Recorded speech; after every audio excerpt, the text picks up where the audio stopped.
สบายดีหมดทุกคนเนาะตื่นเช้ามาหน้าก็ยังไม่ล้างเนาะมื้อนี้รู้สึกว่านอนเมื่อคืนนี้เป็นบึดหนาวอยู่เนาะ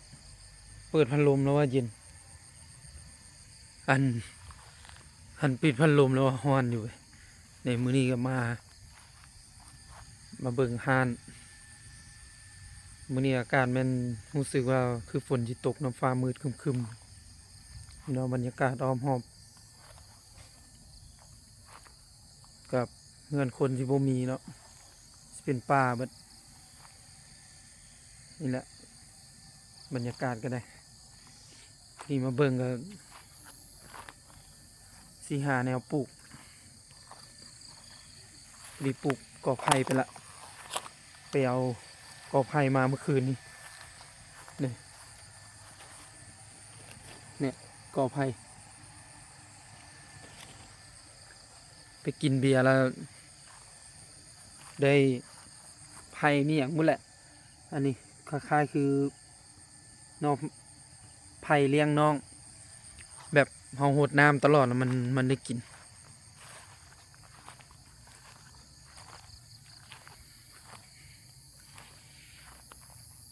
มื้อนี้รู้สึกว่าฝนสิตกบ่หรือว่าบ่ตกนี่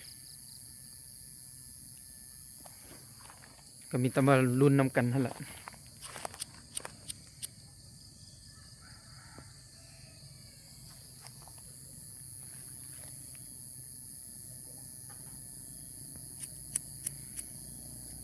กับไฟนี่ก็ต่อยกันบ่ได้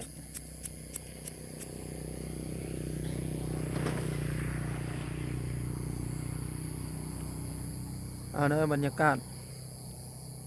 นี่ก็สิประมาณนี้แหละ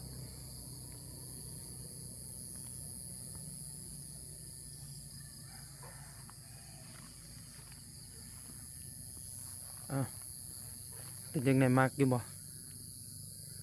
บรรยากาศแบบนี้เอาคลิปนี้ก็สิได้จบเพียงเท่านี้เนาะขอขอบใจที่ว่า